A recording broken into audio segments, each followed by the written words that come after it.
A spoken rule I have when it comes to my domestic staff. From the day I hire you, I let you know, and if it doesn't sit right with you, then my house is not the right fit for you. The rule is you are not allowed to send money back home.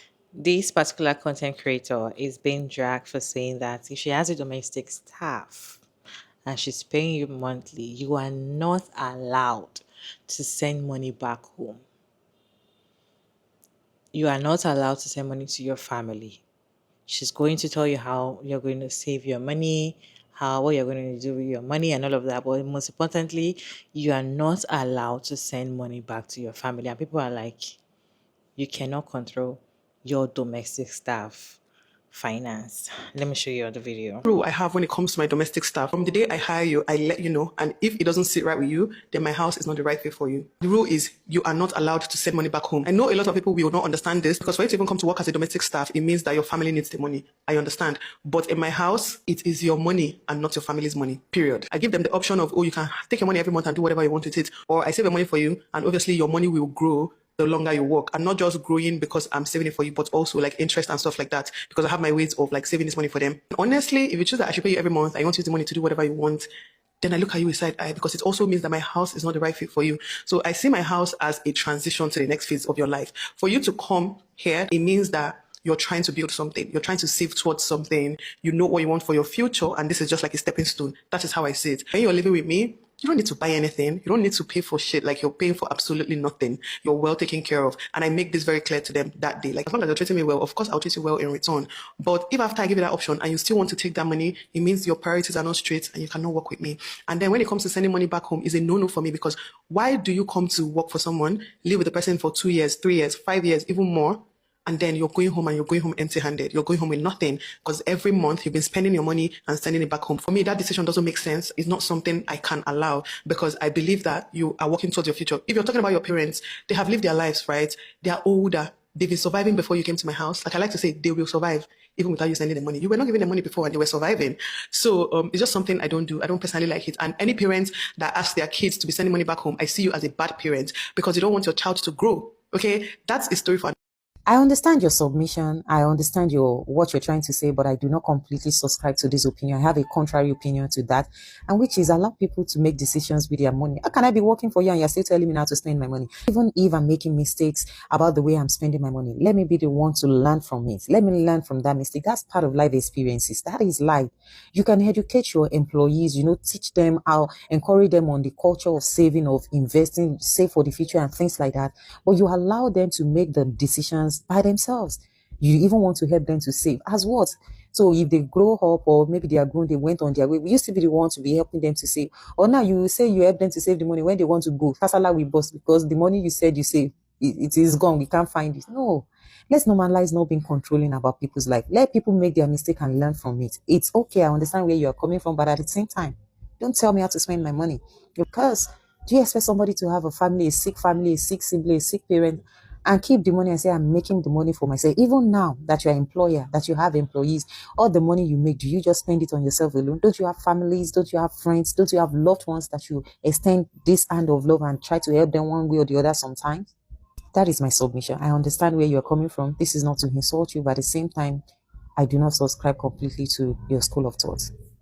There's a spoken rule I have when it comes to my domestic staff. From the day I hire you, I let you know, and if it doesn't sit right with you, then my house is not the right fit for you. The rule is you are not allowed to send money back home. This is a function of capitalism being at its most brutal form in the global south. I know y'all are tired of hearing me say that phrase, but let's walk through it. Capitalism being at its most brutal form means that there is no governance because governance is replaced by corporations just having complete and total state capture and doing whatever they want, including not having labor laws because for corporations, they want to make sure they get the cheapest labor possible. This means that this woman is operating in a country and in a setting in which workers are not protected in general, and then doubly so because they're working in her home, in the private space, in the private arena, in the domicile. Private spaces notoriously cannot be properly regulated, so she truly has complete control over her domestic workers' lives. Oh, it sounds like she treats them really well. They get everything taken care of. They don't even pay for their own food. That's coercive control. When somebody is able to control every single aspect of your life, no matter how benevolent it sounds, it still means they have control. Is this not the same conversation they've been trying to have with the girlies who want to be stay-at-home wives, telling them that they cannot and should not ever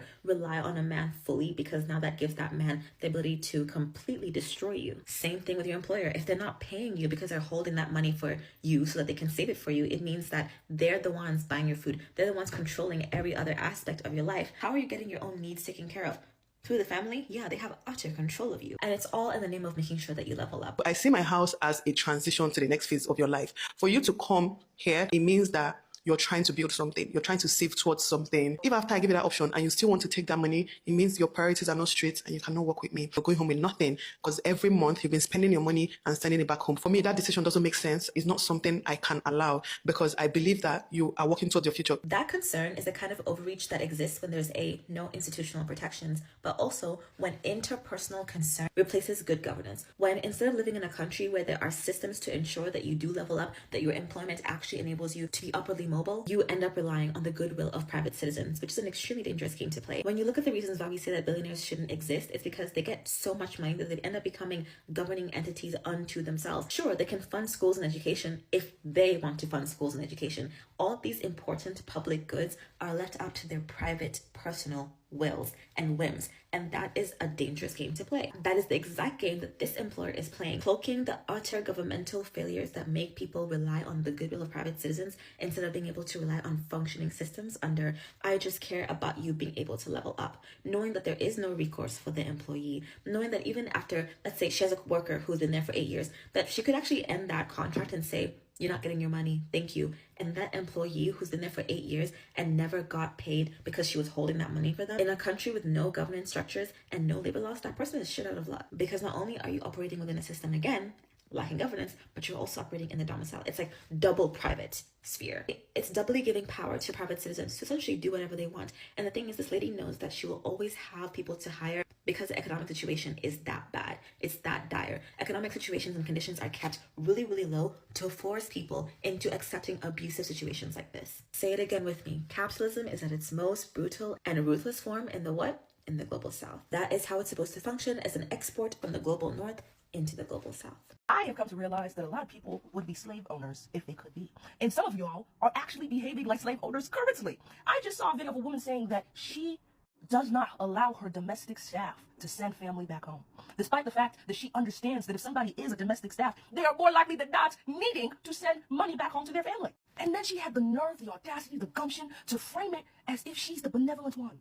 She's the one that is operating out of the goodness of her heart as a transition period for people. She was dead ass. Do whatever you want with it. Or I save the money for you, and obviously your money will grow the longer you work. I'm not just growing because I'm saving it for you, but also like interest and stuff like that. Because I have my ways of like saving this money for them. And my question is, okay, how much of the money are you taking and saving for them? How are they living if you are taking all of their money? How are you giving them interest and stuff? It's very spooky.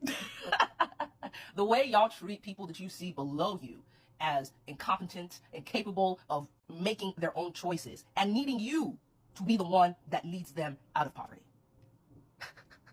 I just have to laugh. And this is a phenomenon that is replicated in every single country, every single culture. I see it. Y'all love hierarchy. It brings you so much joy and gives you so much meaning. There's a spoken rule I have when it comes to my domestic staff. From the day I hire you, I let you know. And if it doesn't sit right with you, then my house is not the right fit for you. The rule is you are not allowed to send money back home. I know a lot of people will not understand this because for you to even come to work as a domestic staff, it means that your family needs the money. I understand. But in my house, it is your money and not your family's money. Period. I have 3 things to say. First, she's speaking from a place of privilege. Secondly, has no rights to enforce what her staff does with their money. Thirdly, people like to sit on their high horses and pretend to have the slightest idea of what's going on in people's life or why people are the way that they are. And that's very, very wrong. Most people who send money home do not send money home simply because they lack ambition or they do not have dreams. It's survivor. Let me use this as an example. Say her staff had a family, a loving family, the mother was present, the dad was present, and for some reason, illness or whatnot, they lost the sole provider of the family, or the person is bedridden and is unable to cater to the family as he used to. Now, the option this person has is to take those jobs in order to be able to send money home to support their family. Are you saying that these people should abandon their family because they are working for you? Like, that's the most insensitive thing I've heard all year. And do you know what else it sounds like? It sounds very narcissistic. Because you've been holding all of your staff's money, according to you, for 8 years. And you've not given it to this person to probably put into business or to do something with it. Yet you say you're passionate about your staff. Really, I think if you're really concerned about your staff's progress, what you should instead do is to advise them. Oh, do not spend all of your money. You can save this amount so you can save this amount so you can guide them. But ensuring that any staff who has refused to keep money with you loses their job because of it. Not a serious person. Okay, I've had like a couple of domestic staffs work for me or with me, and this is how it works. So they bring them and you pay them monthly, or you pay the people that bring them monthly, or some of the time you pay them in 3 months, and it depends on the agency that brings them. So I cannot imagine when it's time for me to pay my domestic staff and they're like, oh, and I'm like, what do you need the money for? Because practically you don't even need the money in the house because you feed them, you give them everything, toiletries, everything. You make their hair, you take care of them. There's nothing they want that you do not give them so far you're in your house, right? So practically the money that they actually need, even subscribe on their phone, recharge card, I do as far as that, right? So when it comes to other things, they don't actually need the salary, to be honest. They don't need to spend the money at that point because you've given them almost everything. But now say no, I'm not going to give you the money because you want to send it to your family members. I feel like for people to actually bring their child to come and work with another family that they don't know entirely, they need the money back home. They need the money back home. Most of the time I even talk to this to my sister, what do you want to do? What do you want to do with your money?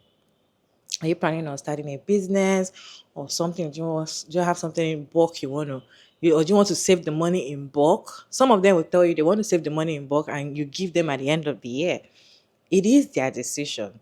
Some of them will send money to their boyfriends. I've had one that was sending money. She's telling me, Ma, please, I want to send money to my boyfriend. I want to send money to. I cannot stop you from sending money to. I only advise that you don't send money to me. You don't borrow people money. Because if you borrow all your family members or all your friends your money, at the end of the year, you might not have enough money to go home and say, okay, this is what I've been working for a full year. You only advise them. You cannot control. It is their money. They've worked for that money. In as much as you're taking care of them, in as much as them being at your place, you're taking care of them 100. Like 100, as they are your child or they are your family members, you take care of them. You take very good care of them. But there's an agreement. You need to pay them a certain money and it has to be their money. However, they want to spend the money. It does not concern you. However, as I said, there was one that was sending money to her boyfriend. She was borrowing all her friends' money. She was using her money for anyhow. Because she didn't even need the money for anything. She was practically enjoying herself. And there's some that was giving her family the money. I was sending money directly to the family. So everybody with what they want to use their money to. But you saying that once you have a domestic staff, you would never allow them to send their money back home because your family are going to be okay without you. They send them there for a reason. Their family actually sacrificed them to your place for a reason. So if they choose to send the money back home, unless they tell you, see, I don't want to send money back home, just pretend as if you're not paying me. If they tell you that, then probably. But you enforcing that law, to me, that is like you trying to control your domestic staff's income. Like you're trying to control how they spend their money and all that. You cannot do that. Highest you can do is advise them. And when you advise people, it's not every time people listen to you. We know all the advice you've been giving young girls, and they will not still listen. Some people will not listen, some people listen. You allow people to make mistake, allow them to make the mistake, then they learn. Then they come back and be like, oh, I shouldn't have done this, I should have listened to you. Later on, they will learn and they will understand better. But you enforcing it, and they're not your domestic staffs. Like, in as much as you take them as your child, they're not still your children. Even if they are your children, you still allow them to make the mistakes. You cannot enforce because they worked for that money. They actually worked for the money. So they can spend the money however they want to spend it. You cannot still be controlling how they're going to spend the money that they worked for. So somebody has been working for you because some people, they give you the money at the end of the year because they want to have the money in bulk. So at the end of the year, you're not telling them not to take the money back home or you want to help them to save it. You can only advise them how they can save the money, what they can use to invest the money on, to multiply the money, how they can spend the money wisely, but you cannot control how they do it. You can only advise them. Anyway, you guys, what is your take on this video? Let me know your thoughts about this video down in the comment section, respectfully. As always, Sugar Mary David, and thank you so much for tuning in today's video. I hope you enjoyed this one. Please like and share and subscribe. And I'll see you in my next one, guys. Bye.